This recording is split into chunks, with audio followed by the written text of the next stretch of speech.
So hello friends, I am joined here with two members of Humber's League of Legends Club.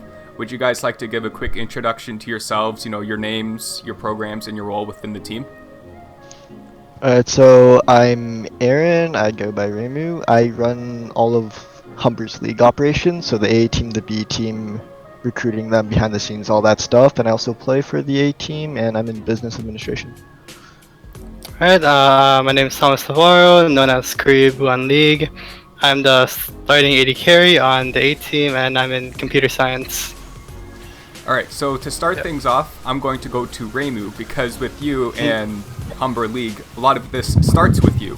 So would you be able to tell me about some of the challenges and resistance that you had to face when it came to developing and growing the team?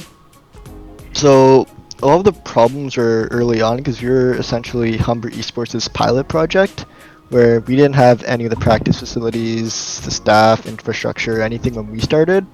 So for example, just something like doing tryouts, instead of going to the CTI or the dojo, I'd have to just send in a request form to like the School of Media with a certain room, dates, times, figuring out which rooms are free, and pretty much just ask, hi, can I please use this room to have a bunch of guys come play video games in. And then once that got approved, it was really just kind of scuffed because we didn't have, again, any of the infrastructure. So people would just come in, go to the projector, the computer at the front, we just had an Excel sheet, write their name, rank, role, and kind of just be like, alright, you 5 guys are on one team, you got 5 guys on another, the rest of you just sit there and watch. So that was definitely the biggest issue. And then second was a lot of people just didn't know we had a team. Like, the players we use now, half of them didn't know we had a team when we first started, and it took them hearing about it after it already started or ended or whatever to figure out we had a team and then join the next year. So if those guys knew about it earlier on, it would have been like a stronger team at the start, but then they ended up finding out anyways. Alright, so now for Koreaboo, would you be able to tell me about your history with League of Legends, like how you got into it, how you became a bot lane player? Yeah, sure. It started when my uncle actually came to Canada, and he was like a really huge mobile player, and then he was scrolling through the internet and he actually found League of Legends. And while he was downloading, I was like, oh, that's a pretty cool game. And I think season 2 was when I first started, since that's when I got my first PC. He started introducing me to the game, and then as time, like season 3, I think I was a mid player, and then over the years I just didn't like any other role except bot lane because I had a friend who played bot lane. So we would just play together for season 4, 5, and 6, and then that's how I ended up as a bot laner ever since. Alright, so for Reimu, when I think about Humber League, there is one big moment that stands out, and it was your back door, which helped you guys qualify for the playoffs. They're just taking the fight. Messer is out of the pit. Aesthetic could try, does not have flash and does not have any. Baron was taken by Ezreal. Oh, this is really bad. Reimu is in the base. This could be the end for RIT. They have to send people back right now. All right, TPing in there from Solus. Gonna see he can't do any damage. That is huge. That is so bad. All right, Ezreal's getting bopped by this Ornn, taking a lot of damage. Aesthetic popping a stone plate. Not much gonna happen. Solus is dead, having to have the TP here from Kazeme, who does not have a lot he can do. This could be the game right here. Oh, can Solar Shakes do anything? Very good parry. Is that enough? Oh, and Reimu closes out the game against RIT on the back of a stolen Baron. So would you be able to tell me about, the comms and just the team atmosphere as that was happening? The comms are pretty much, I was splitting bot and then enemy team. I believe they were doing Baron, if I remember correctly. And then our comms essentially just stopped the backs, and then they asked me, can I end the game? And I just told them, yes, I can end, just stop the backs. So they just ran in, just delaying as long as they could. And I remember before that, Victor TP'd in, wasted his stun on the minions. So it's like, and they kept telling me he has no flash. I was like, okay, I flash on him, you're dead. And as soon as he died, in my head, like, I know I end the game here. So then I took one tower, Morgana TP'd in, I just kind of face tanked her, took the next tower, Ornn got his back off, I parried him, and then just ended the game. And pretty much the comms are just like, can you end? yes. Just stall it. I can end here. And another big part of that was actually when Koreaboo stole Baron with an Ezreal ult.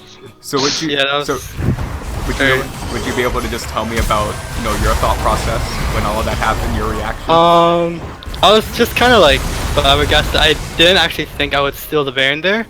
I threw R thinking that like I could time it perfectly. Hopefully get the Baron in time. I realized that Jarvan wasn't even in the pit, so I guess throwing my ulti there was good. And then afterwards, I just my heart was pumping. I'm like, okay, I just have to stop them, and not die, make sure that Aaron can end, and yeah, he won the game for us. All intended. All intended. Yeah, all intended. 100% calculated. So, would you be able to tell me, Koreaboo, about your transition from going from the B team to the A team? Yeah, sure. The transition was very different on the B team. Like scrims and games, they weren't. They were like we were all equal skill level, and it wasn't too hard most of the time. Like our scrim times would be like 2 days, I think, and then we got a game on Saturday. And then transitioning to A team, it was like a whole different atmosphere because we had drill times, we had meetups, we had more scrim times, we had I think we had a game on Saturday, and then we had like extra tournaments if you wanted to go into. Like I've never had that as a B team player, so transitioning was kind of difficult, especially with school and stuff like that. And I think that over time, as long as you get used to it, like you'll know how to manage your time with school, with scrims, with all the meetups and stuff in the games. I think it'll be like, it's really good for your time management, especially. So you guys can agree or disagree with this sentiment.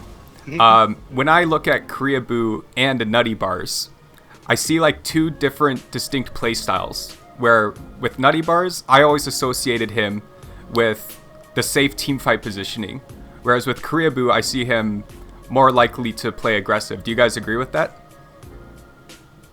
I'll let you start off, Thomas. Well, me as a player, I really don't see myself as an aggressive player. I'm more of a safe player. I stand in the back, I hit them, especially in laning. Like in laning, when I know they're a better player, I usually play like a lot safer. I never really think about being aggressive in teamfights, so like when people see me as an aggressive player, I don't see myself as an aggressive player. I see Nutty Bars as more of an aggressive player than I am, like throughout the game. Alrighty, so I just got the names mixed up then. Yeah. So this can go out to both or either of you, but do you guys have any thoughts or comments on the collegiate league scene as it is now? So not just collegiate, but collegiate amateur scene is definitely not the strongest. Like even just when we played in amateur tournaments, it's like the amateur scene is already so much above the collegiate level, and then even that level is so much below like LCS Academy that it's just the issue is. You see it in NA solo queue where it's like half the people are just like, for example, like one tricks or play like two champs, and it's just not very competitive. And then you see it where we go into a match and we'll see like, oh, they're all like Grandmaster Challenger, oh, 3 or 4 of them are one tricks, we ban their champ, okay, we win. So that was my issue with the state of it, was just the players, like, it reflects NA solo queue where it's just a lot of like one tricks and people who don't really care about like being good at the game, I guess. Do you have anything to add on to that, Thomas? This is like my first year being in like any competitive team. This is the first time I actually played collegiate. I've never actually played amateur, but looking at collegiate, I just feel like the small champ pools really decide whether or not you're gonna win the game. Because if your team has a smaller champ pool than the enemy team, they just ban out champions that they play a lot, and if they don't know how to play champion, you usually abuse that person, and then you just win the game. That's all I've seen. I can definitely vouch for Humber in general having a pretty good champ pool, because when I do all my clip processing, I sort plays by champion. And so for each player, I easily have about 4 or 5 different characters, and that's just what we're seeing. So before I wrap this up, I'm going to toss it back over to Reimu. So at some point, I don't know if you're already in this process, but eventually there will be a point where you kind of pass the torch. So have you thought about, how that's going to be or how that's going to feel? I've definitely been thinking about it, whether it be before or after I graduate, and the biggest thing I've been looking for is someone who I can trust to kind of just take on all the responsibility. Because I want someone who comes in and doesn't... The big thing that I am trying to find is someone who isn't, I guess, biased in a way. Because if I bring in someone who's like my friend and then they do tryouts and their friends try out, they're like, oh, you were okay, but oh, I know you, you should be good, I'll let you on, and then they pass up on better players.